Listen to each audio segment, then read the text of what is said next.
Fidèles de Destination Sud et de 15 minutes chrono, bienvenue, ravi de vous retrouver. N'oubliez surtout pas que la destination, c'est bien Destination Sud, pour qu'ensemble nous puissions faire le Sud.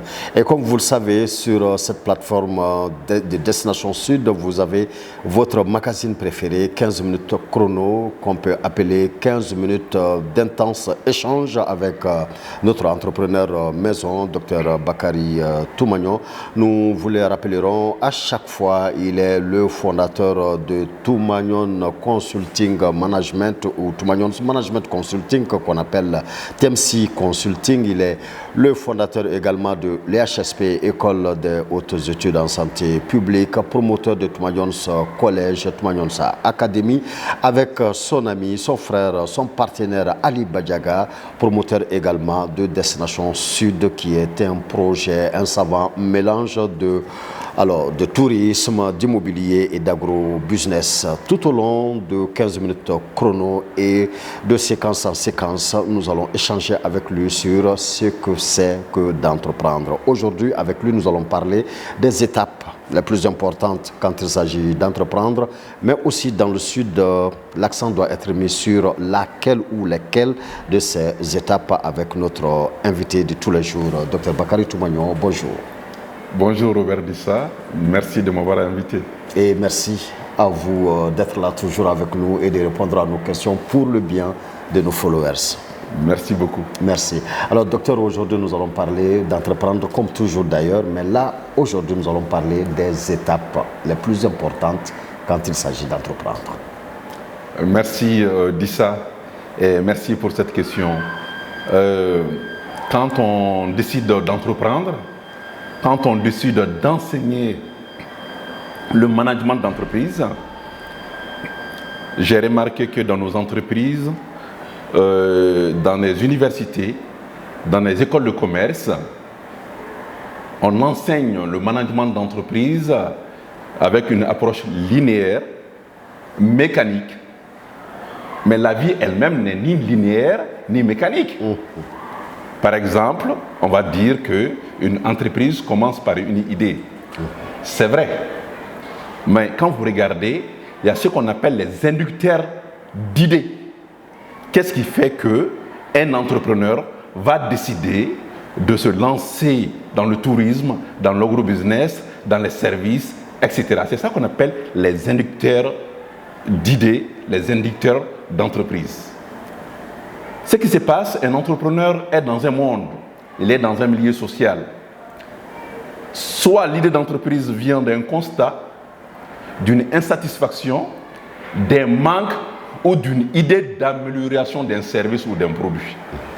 On appelle ça les inducteurs d'entreprise, d'idées d'entreprise. Quand nous prenons le cas de notre groupe, TMC Consulting Group, le Toumagnon Management Consulting Group, qui est un cabinet d'études d'évaluation. Alors, ce n'est plus une idée reçue. Notre idée de création de TMC Consulting Group a commencé dans un studio à Paris. Le cabinet, en 2009, a décidé de voir comment les projets sont menés dans nos pays, des projets de développement, quel est l'impact de ces projets-là. Donc nous avons décidé de répondre à 3 problématiques. La première problématique, avant de mettre en place un projet, il faut étudier l'environnement. Nous sommes fermes pour ça. Donc c'est une étude de faisabilité, c'est une étude diagnostique qui s'est faite avant tout projet. La deuxième étape, une fois que le projet est avancé, et il y a eu un temps de parcours, il faut s'arrêter pour voir si ce qu'on a fait est en lien avec les objectifs du projet. Donc c'est une évaluation du processus ou une évaluation à mi-parcours. À la fin du projet, il faut voir si le projet a atteint ses objectifs. Donc c'est une évaluation finale et pour voir aussi l'impact du projet au sein de la société. Donc vous voyez que l'entreprise TMC Consulting Group a essayé de répondre à une problématique sociale, à un besoin social où il manquait de l'expertise au Mali. Voilà pourquoi nous avons lancé le groupe TMC Consulting Group. D'accord. Alors, vous qui nous suivez, vous verrez donc avec notre invité que quand on suit des cours sur l'entrepreneuriat dans une salle de classe, effectivement, on nous parlera des étapes d'une manière linéaire, mais comme le dit notre spécialiste, la vie elle-même se présente à nous d'une manière autre que linéaire. Nous avons beaucoup aimé ces passages-là, docteur Toumagnon. Alors du coup, parlant des entreprises Toumagnon, est-ce qu'on peut parler d'un modèle qui résume la création dans les étapes de toutes les entreprises Toumagnon? Est-ce que ce sont des entreprises qui ont suivi les mêmes étapes? Non, merci pour la question. Et je dis que la vie n'est pas linéaire. Ouais. Il y a le contexte qui fait. Et nous avons créé des entreprises, par exemple le TMC Consulting Group. Si nous revenons sur TMC Consulting Group, on n'avait pas d'argent, il n'y avait rien. On était des formés, on était des experts spécialisés en suivi et évaluation. On sortait de l'école, mais on n'avait pas d'argent. Donc, un entrepreneur, il faut qu'il fasse le bilan de lui-même et de ses ressources. Qu'est-ce que j'ai? Qu'est-ce que je peux vendre dont le monde a besoin? C'est pour cela que je dis souvent, le meilleur investissement pour un entrepreneur, c'est lui-même. Chaque individu est une particularité. Qu'est-ce que j'ai? Qu'est-ce que je sais faire de mieux et qui peut répondre à une problématique sociale? Donc, nous avons compris, les Japonais appellent ça le ikigai. Votre raison d'être ici-bas, quelle est votre raison d'être? Si on me demande de vendre de la connaissance, de vendre de l'expertise, c'est quelque chose que je vais faire même si on ne me donne pas d'argent. Donc c'est ma raison d'être, le fait de transmettre, de transmettre de la connaissance. Donc ce bilan, on l'a fait. Donc on a commencé sans argent. Pendant 9 mois, nous avons galéré. Mais au bout de 9 mois, nous avons eu un premier contrat avec Save the Children sur l'évaluation d'un projet de lutte contre la diarrhée de l'enfant. Donc vous voyez que par rapport à cette entreprise-là, c'est parti. Les entrepreneurs n'avaient pas d'argent. Ils avaient de l'expertise, ils avaient un outil, ils avaient de la connaissance, mais ils n'avaient pas d'argent. Sur d'autres entreprises, par exemple, où l'entrepreneur peut avoir de l'argent, mais il n'a pas d'idée. Il n'a pas d'idée. C'est pour ça que je dis que la vie n'est pas linéaire. Nous avons eu des cas ou des projets où des financiers sont là, nous ont confié de l'argent, nous ont demandé de réfléchir sur l'idée d'une entreprise. Mais la particularité de notre groupe, c'est d'être sur des projets innovants. C'est d'être sur des spécificités. Quand nous prenons notre université, nous sommes alignés, situés sur un segment du marché où il n'y avait pratiquement pas d'offres. Les formations que nous proposons, c'est des formations pratiquement qui n'existent pas dans notre environnement en général. D'accord? Donc voici un peu la spécificité de notre groupe. Une entreprise, il ne faut pas forcément de l'argent au départ. Il faut de l'expertise, il faut de l'outil et il faut voir s'il y a un besoin social, si ça répond à la demande d'une communauté. Cela est vachement important à mon avis. Autre chose aussi, c'est de comprendre que quand on lance une entreprise, de mon point de vue, il faut à peu près 3 ans pour voir si l'entreprise est solide. Au bout de 3 ans, 60 à 70%, voire 80% des entreprises, des nouvelles entreprises disparaissent. Ouais. D'accord? Il ne faut pas que l'entreprise soit en même temps au début un moyen, j'ai envie de dire, d'enrichissement de l'entrepreneur. Vous lancez votre entreprise, 2 mois après, 3 mois après, vous voulez vivre des fruits de votre entreprise, ce n'est pas possible. J'ai dit, la durée de vie de la plupart des entreprises, c'est 3 ans.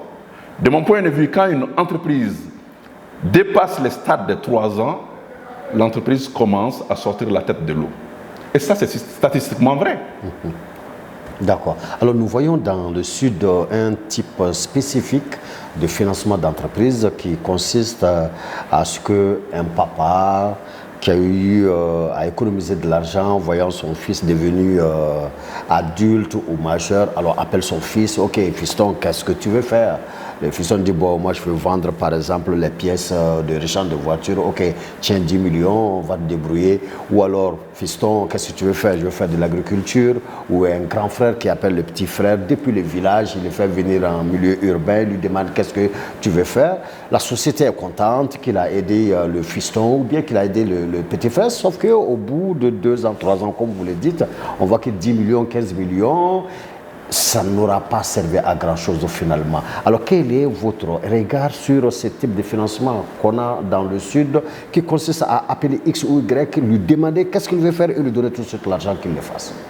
Effectivement, vous avez raison, ça existe. Je parle souvent, je l'ai dit, que soyons des erreurs statistiques. Je me considère comme une erreur statistique. Je l'ai dit, je ne dissocie pas le financement de l'entrepreneur, de la philosophie de l'entrepreneur, de la psychologie de l'entrepreneur.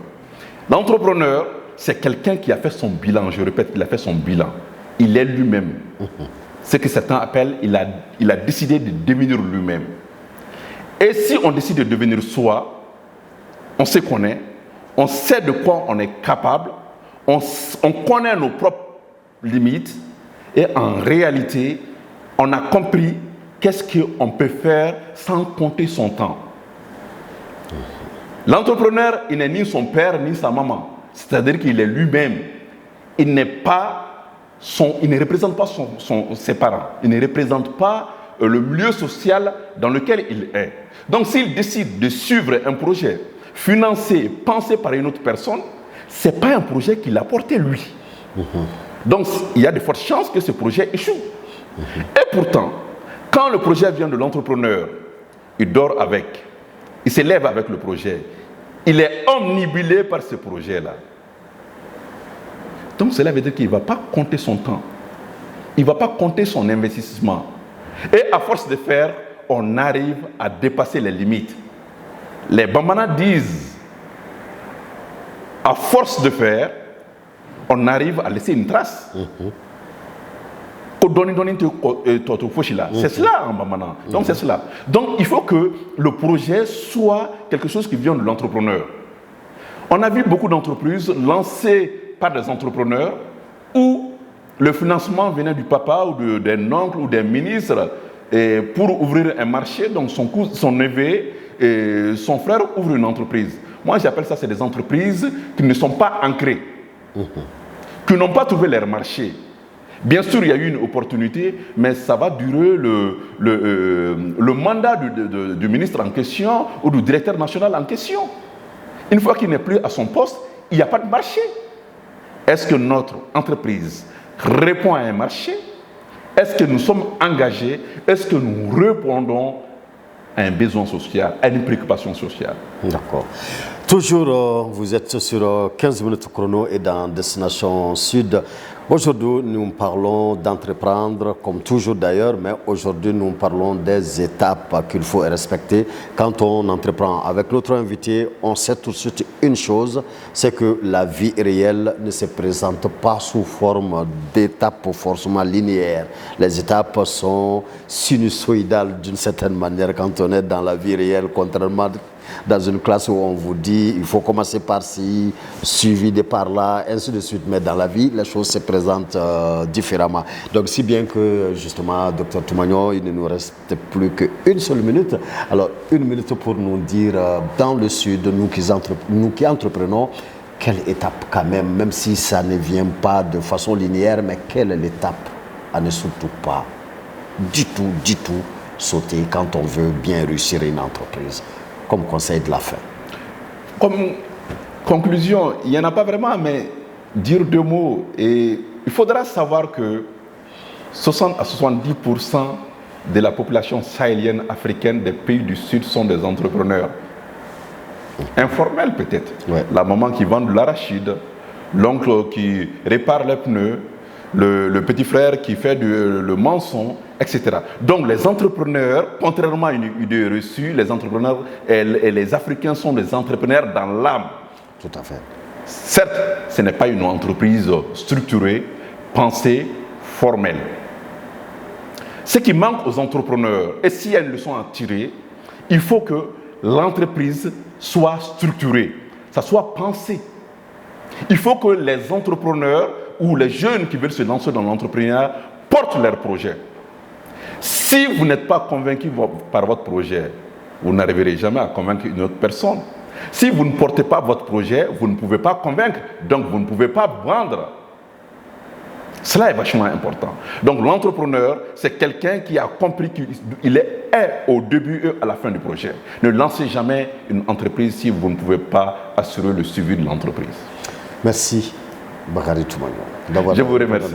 Merci beaucoup. C'est moi qui vous remercie. Alors, fidèle de Destination Sud, fidèle de 15 minutes chrono, ne lancez jamais une entreprise sans être convaincu que vous aurez le temps à y consacrer, sans être convaincu que vous aurez toute votre énergie à y consacrer. Si vous voulez réussir dans votre entreprise, voici ce qu'il faut. Avoir du temps pour l'entreprise, avoir de l'énergie pour l'entreprise, il faut être un passionné pour sa propre cause.